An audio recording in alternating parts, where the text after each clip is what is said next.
엊그제 30살 된 여성분이 감기를 심하게 걸린 후 기침이 한 달째 계속된다고 제게 상담하러 오셨었거든요. 그분은 체형은 마른 편이고 얼굴이 하얗고 피곤해 지친 듯 푸석푸석 윤기가 없어 보였고요. 제가 기침을 억지로 좀 해보세요 하니 그분이 억지 기침을 하시는데 소리가 기관지와 폐가 건조하게 느껴지는 마른 기침 소리예요. 그래서 제가 가래는 별로 없으신 거예요? 라고 물었죠. 그분은 소리는 그런데 기침할 때마다 끈적한 가래가 조금씩 계속 나와요 하세요. 그럼 한 달 전 감기에 걸린 후 기침 가래가 지금까지 계속되신 거예요? 이전엔 기침으로 고생한 적 없으셨고요? 라고 물으니 그럼요. 저는 기침으로 고생한 적이 한 번도 없어요. 그런데 한 달 전 감기를 심하게 앓고 열감기와 목감기를 약 먹고 다 나았는데 기침은 한 달째 약을 먹어도 별 차도가 없대요. 그래서 면역이 너무 떨어져 그런가? 한방 가립으로 면역을 올리면서 기침을 고칠 수 있지 않을까 해서 이렇게 왔어요 하세요. 아 맞아요.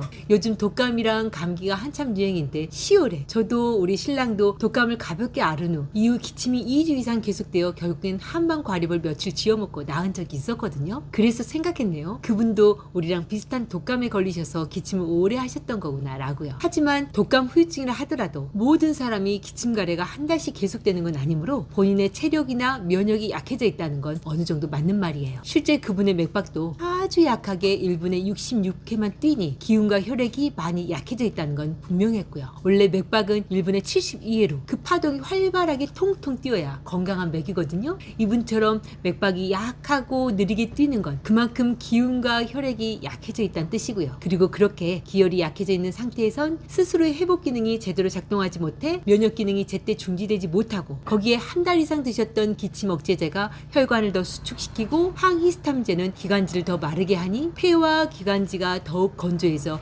기침이 계속되고 끈적한 가래가 계속 만들어지는 건 어쩌면 당연한 결과였네요. 왜 기관지와 폐가 촉촉하지 못하면 미세하게 분비되던 점액이 뭉쳐져 끈적한 가래로 인후부에 잘 붙어있게 되니까요. 따라서 이분 같은 마른 기침 소리에 끈적한 가래가 조금씩 계속 나오는 상태라면 사실 양약으로 기침약이나 항히스탐제는 이제 그만 쓰고 청피화원과 맥문둥탕이라는 과립제로 폐를 촉촉하게 하면서 끈적한 가래를 삭혀주고 치바치도 올라오는 기침을 살짝 가라앉혀주면 좋네요. 왜 맥문둥탕은 폐를 촉촉하게 하면서도 끈적한 가래담을 삭혀주고 인삼으로 기운까지 올려주며 청피화는 폐로 치바치도 올라오는 기운을 잘 내려주고 폐와 기관지를 자양해주면서 가래담도 잘 삭혀주거든요. 왜 이 두 가지 과립을 함께 써야 하냐고요? 앞에서 설명했던 이분은 기혈이 허약하신 분이에요. 그래서 청피환만 주로 사용하게 되면 폐의 열이 내려가면서 몸이 차지고 기운이 처질 수 있어요. 그래서 몸을 따뜻하게 해주는 인삼이든 맥문둥탕을 함께 써주는 것이 청피환의 부작용을 줄이면서 기침가래를 완화할 수 있는 좋은 방법이지요. 하지만 이분은 기침가래가 70% 정도 줄면 사실 기침가래약은 맥문둥탕 정도만 쓰고 기혈을 보호하는 귀비탕을 사물탕 소량과 함께 드시게 하면 좋네요. 그렇게 하면 현재 혈액의 질이 약해져 면역이 약해지고 체력이 떨어진 것도 손발이 차고 얼굴에 혈색이 없는 것도 모두 함께 좋아져 감기나 독감에도 당분간 끄떡없을 거거든요. 하지만 이분과 같은 경우가 아닌 일반적인 감기 후유증으로 기침가래가 계속된다면 특히 가래가 많지 않고 목이 간질간질하며 기침이 치바치듯 올라온다면 청피환만 단독으로 쓰는 것이 더 맞는 처방이에요. 물론 상황에 따라 한 봉을 쓰기도 하고 두 봉을 한꺼번에 쓸 수도 있고요. 하지만 평소 몸이 좀 냉한 체질에서 가래가 많이 만들어지면서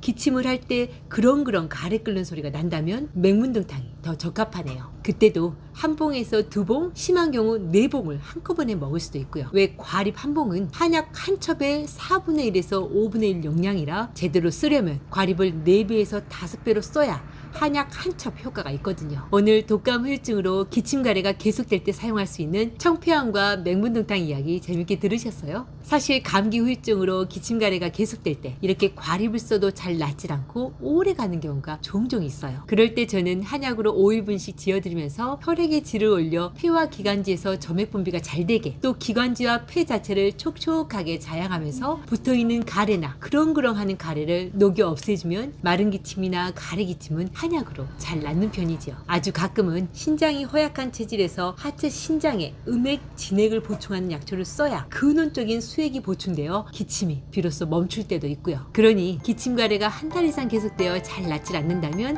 한방 과립제도 때론 한약도 5일분씩 짧게 드셔보시길요. 오늘도 복을 부르는 건강한 하루 보내시고요. 그럼 다음 시간에 다시 만나요.